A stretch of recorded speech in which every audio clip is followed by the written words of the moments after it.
Welcome back in, ladies and gentlemen. Paul Chamberlain, the Air Force guy, here with Everything RVs. I appreciate you joining here on YouTube, as well as on my podcasts on Apple or whatever streaming service that you are using.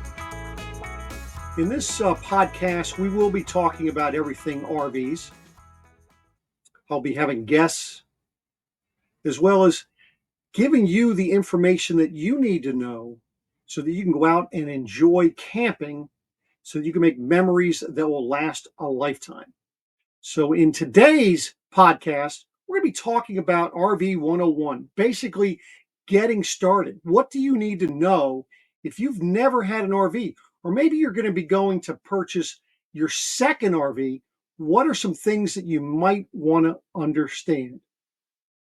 So the first question I always ask people when they come in looking for an RV, especially if it's their first RV, what are their expectations? What do they want in their camper? Then the next thing I'm asking them, I say, okay, what is your tow vehicle? Because with the wrong tow vehicle, you may not be able to get what you were expecting, as far as the amenities that are going to be in a camper or the size. I'll give you a for instance. So I had a couple come in one day and they had a 4Runner. Now, when I asked the couple what were their expectations, the wife said to me, well, I'd like to have a sofa.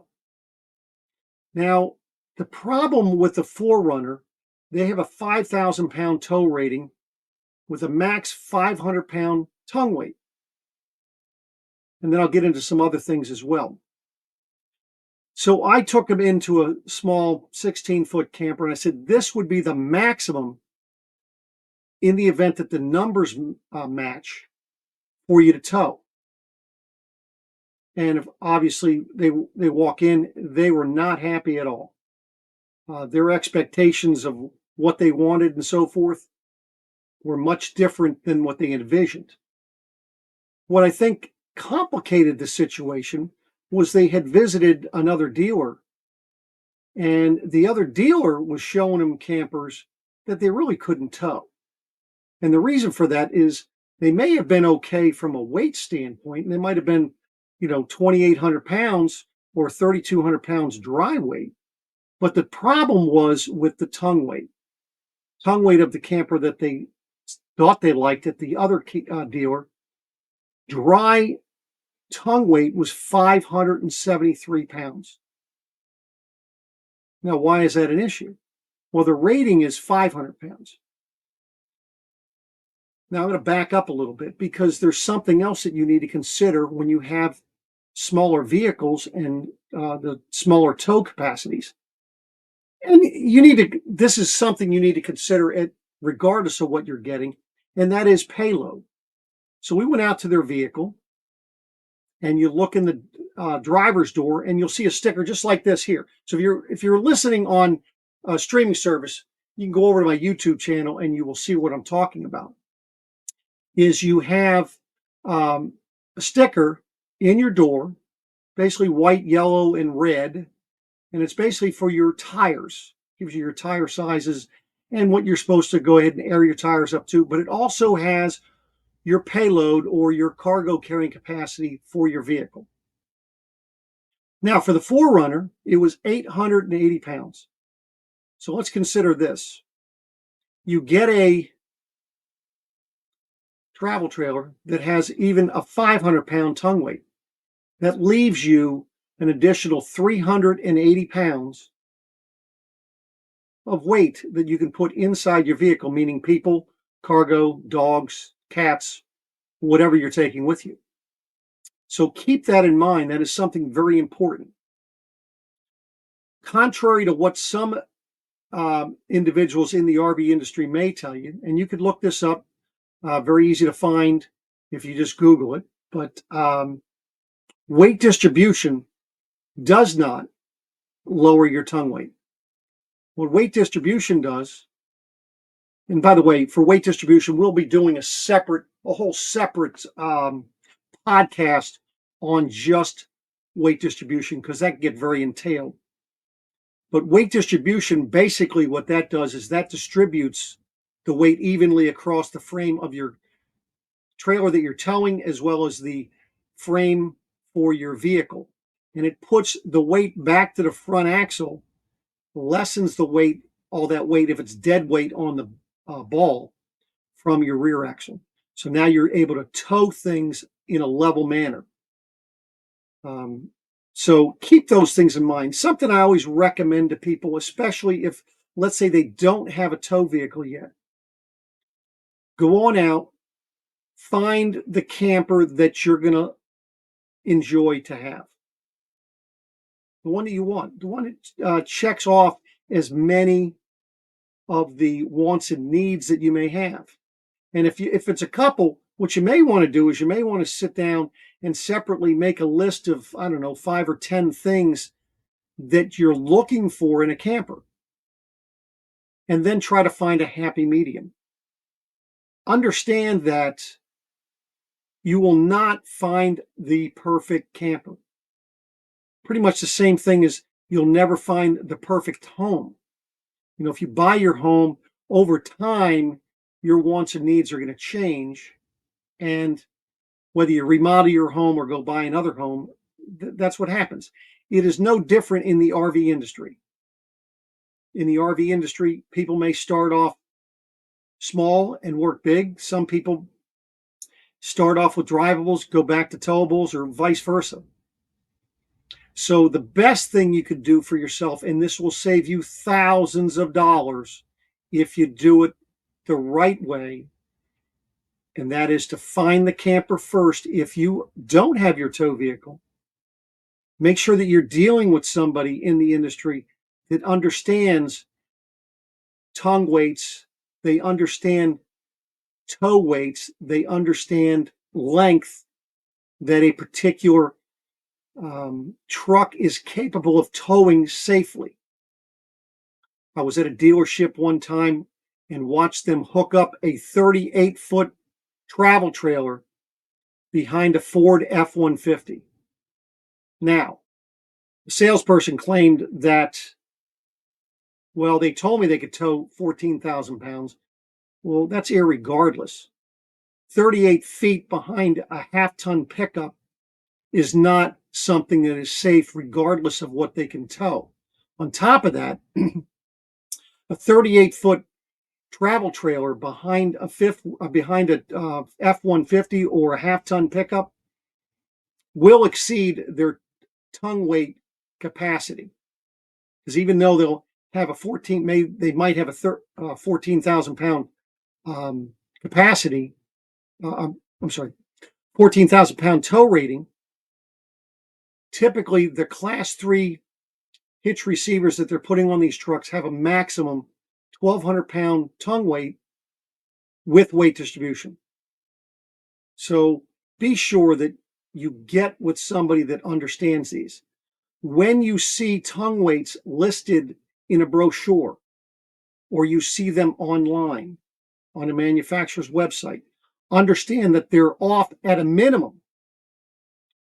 You need to add for the additional weight of full LP bottles, whether they're 20 pounds. So if you have one 20-pound bottle, two 20-pound bottles, two 30-pound bottles, whatever it is, you need to add that weight, as well as for the batteries. Those are typically on the front of the travel trailers.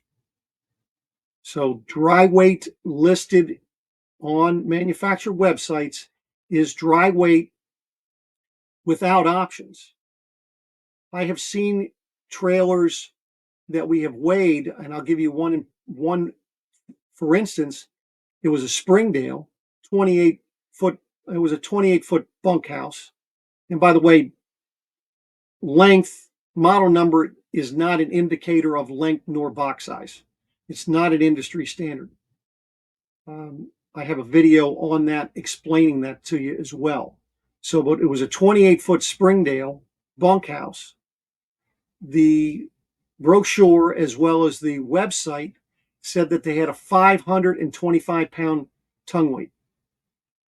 Once we put batteries and propane on it and weighed it, it was over 800 pounds. The dry weight, before we had the full LP bottles and the battery on it, was well over 700 pounds.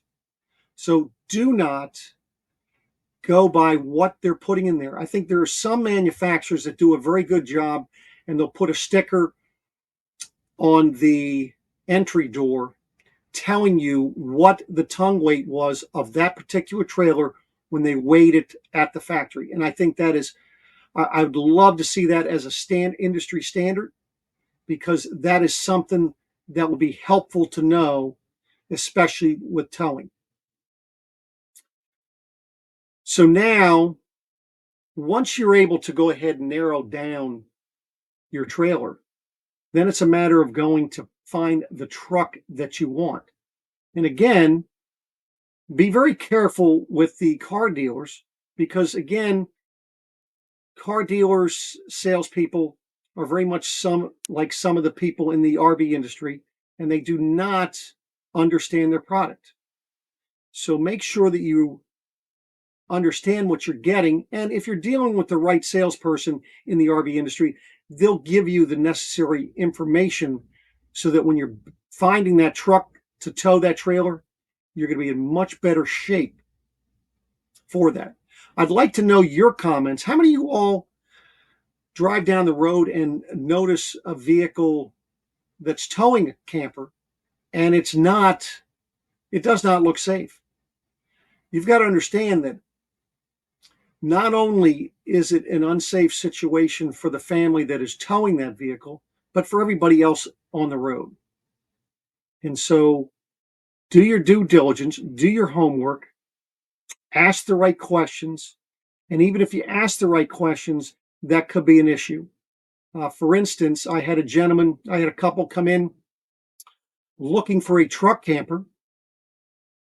Their truck, if it did not have any modifications to it, was perfectly fine to carry this truck camper.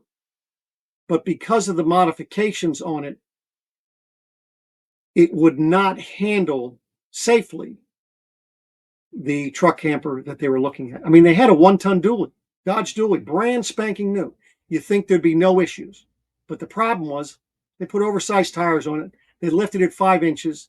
The U-bolts that they put on it were too thin. And the sway bar that was on the rear axle was taken off. So they had to go remodify their truck so that they could safely handle this truck camper. Fifth wheels are no different. Understand that I know that there's a lot of fifth wheels out there that people say they're half-ton towable. Again, it comes down to payload.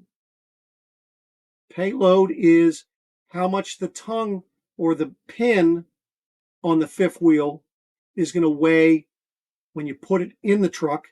Understand that you need to also take into consideration the fifth wheel hitch that you're going to be using. Obviously, if you have a short bed and you need a slider hitch because it doesn't have one of those swivel pin boxes, that adds weight versus a standard style fifth wheel hitch. Payload includes that, also includes people and cargo. Understand also with fifth wheels, the front storage compartments are rather large, or they can be. And so you have to factor in the amount of weight that you may be putting in the underbelly, as well as inside your camper, that's going to add to your tongue weight. I've known many people that have bought fifth wheels with Toyota Tundras, half-ton pickups, and when they've gone to the cat scales, and by the way, I know I said that to somebody one time just the other day. I said that they ought to ask their friend to go to the cat scales to weigh their camper, and they said, "You talk about the place up in New York?" I was like, no, the cat scales. This is something there. It's a certified scale. Typically, you'll see them at truck stops, but where you're able to weigh your truck as well as your truck with the camper. And the best way to do that would be to weigh your truck first. Just so disconnect your fifth wheel, your travel trailer, whatever, while you're there. Go through, weigh your truck, go hook up, come back in and weigh your truck with your camper. That way there you're able to see, okay, am I okay as far as payload? Am I okay as far as your rear axle rating? Am I okay as far as my gross vehicle weight rating, my gross combined weight rating? For those of you that have questions on that, feel free to comment down below, and I'll be sure to try and answer your questions to the best of my abilities here. You know, I've been doing this business for over 23 years, and I know enough to be dangerous. I don't know it all, but I'll tell you what, I'd rather lose a sale than to put somebody out in an unsafe situation. So, but I appreciate you tuning in. I hope you learned something today.